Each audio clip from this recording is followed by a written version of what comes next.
This couple is just trying to have a romantic moment when some local punks start filming them for clout. Dan tries to keep it civil and asks them to delete the video of his wife, but the thugs aren't having it. Dan tries to reason with them, but the guy straight up posts it to social media to mock him. His wife tells him to just let it go, but Dan can stop staring.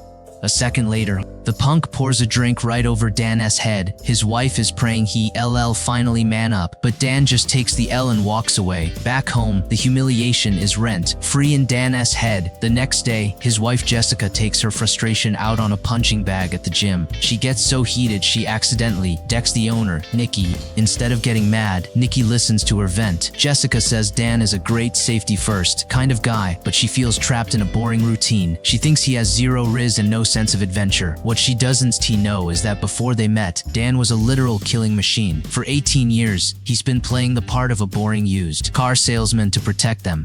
He wanted their 18th anniversary to be perfect, but those punks ruined the vibe. Now the wheels of fate are turning. The next day, he's at the grocery store buying diapers with his baby. Suddenly, a hitman with dreads corners him by the fridge. Dan knows what's up and tries to put the baby down first, but the guy lunges. With a baby in one arm, Dan uses his free hand to knock the assassin unconscious. He casually grabs the diapers and walks past the stunned cashier like a boss. Back home, he unscrews a secret panel in the wall. He pulls out a bag hidden for 18 years filled with Glocks and stacks of cash. His passports are expired, so he calls his old contact, Nick. Nick is shocked. The legend is even still alive. Dan doesn't have time to chat. He needs Nick to help his family disappear. He packs the bags and tells the family they're going on a surprise road trip to Vegas. The wife is confused, but Dan sells it with promises of the Eiffel Tower and Adele tickets. He spots a blacked-out SUV outside and realizes they're being hunted. He hustles them into the car just in time, but at the parking exit, he sees the hitmen waiting. He waits for a bus to block their view and peels out in the opposite direction. The black SUV catches up and tries to ram them off the road. Dan pulls a driver move into a side alley, but can't shake them. He leads them to his car dealership and ducks inside, leaving the hitmen stuck at the gate. He puts his car on a lift and finds a GPS tracker hidden underneath. He spots a coworker who loves to brag and tricks him into taking a test drive in a sports car. He sticks the tracker on the sports car, and the hitmen chase the wrong guy. The family finally hits the road for Vegas. Mine too, all of us, okay? Solidarity, bye! Trust me, it's gonna bring us all closer together. Just you wait. Safe. You've lost your mind. Meanwhile, Dan's old boss McCaffrey is at Dan's house losing his mind. He orders a hacker to ping their location. The hacker says they've gone dark and haven't touched social media. Late at night, the family is asleep while Dan handles the graveyard shift. He realizes they've been spotted and locks in. A group of assassins on motorcycles swarms the van. Dan stays calm, hooks his headphones to the car audio, and silences his pistol. As the first biker pulls up, Dan pops 2 shots and disables him instantly. Another hitman tries to shoot, but Dan reaches out and yanks him right off his bike. In the scuffle, Dan loses his gun, but his son hands him a baby bottle. Dan jams the bottle into the hitman's helmet and sprays him blind. He rams the last biker off the road, and they finally make it to a small town motel. The next day, they arrive in the bright lights of Las Vegas. Jessica is hyped because this was always her dream vacation. Dan books the presidential suite at the Aria, and Jessica is losing it with joy. But Dan is working behind the scenes. Meeting Nick downstairs, Nick hands over 5 fresh passports and tickets to Vancouver. Dan hands over a bag with $500,000 in cash. Back in the room, he straps a knife to his leg and a gun to his waist. Jessica shows up in a stunning red dress, ready for date night. Dan tells the kids to watch the baby and stay in the room no matter what. Of course, as soon as they leave, the kids sneak out to explore the city. Dan and Jessica are enjoying a candlelit dinner. Dan starts dropping some smooth French lines to set the mood. J'ai juste ma vie, que je ne laisse les personnes. Fais demain, et toi, et les enfants. Crazy sexy.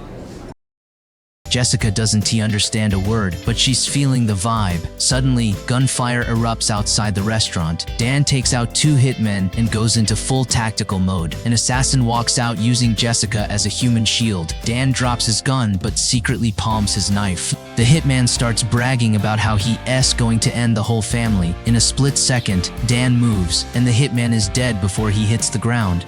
Jessica is absolutely traumatized. Dan grabs the guy's gear and they run run to find the kids. Remembering the Hitman's threat, they sprint to a nearby gaming arena.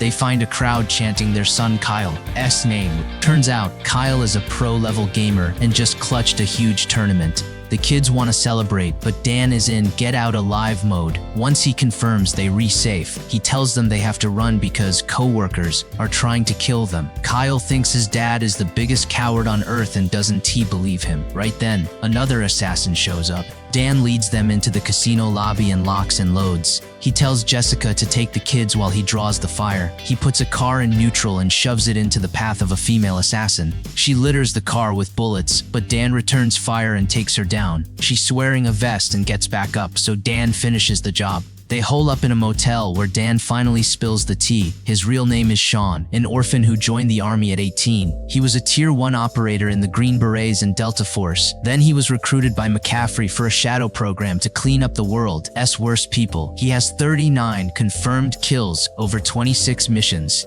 He quit when McCaffrey went rogue and became a high-priced mercenary. That's when he met Jessica and started his quiet life. Jessica finally realizes why he's been so cowardly. He was just hiding. Dan shows them the 5 passports for their new life in Vancouver. The kids are furious and refuse to leave their lives behind. They throw the passports at him and walk out, followed by a heartbroken Jessica. Dan sits alone all night. The next morning, Jessica shows up with the kids, saying they need to leave. Dan says the airport is too dangerous, but Jessica says she's already made a plan. She refuses to listen to Dan and takes the kids to a private airfield. They are greeted by Nikki, the gym owner. Jessica is confused because they aren't even that close. Once they re-on the plane, Nikki tells a story about a man who left her years ago. She found him 2 years ago and saw he had a new family. She got close to the wife just to lead them into a trap. Jessica realizes Nikki is the crazy ex and tries to run, but it's too late. Dan's burner phone rings. It's McCaffrey. He tells Dan to follow the GPS if he ever wants to see his family again. Dan drives to the abandoned Poseidon Casino and is taken to the roof. He sees Nikki, and then McCaffrey finally steps out. McCaffrey says he's proud that Dan killed all his best men. He wants the legend back on the team to rebuild his empire. If Dan says no, his family dies. Dan has no choice but to agree. McCaffrey orders his men to take the family to the airport. In the elevator, Dan's daughter Nina tries to convince her mom to fight back. Jessica notices the baby needs a diaper change and uses it as a distraction.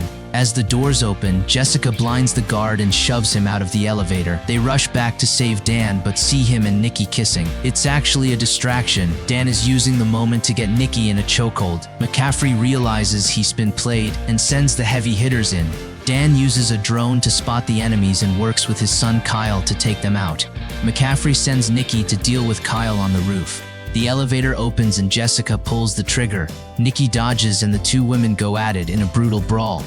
Jessica's boxing skills aren't enough for a pro assassin, and she gets tossed. Nikki starts gloating, but Jessica grabs a bamboo pole and spears her like a pro athlete. Downstairs, McCaffrey has Dan pinned and is about to pull the trigger. Nina steps in and gives a heartfelt speech about the power of family. She's actually just stalling for time so Dan can recover. Dan gets the upper hand and finally takes down his old boss. McCaffrey is hauled off to prison. The family is finally safe, and Nina gets that car she wanted. Turns out, being a suburban dad is the most dangerous job in the world.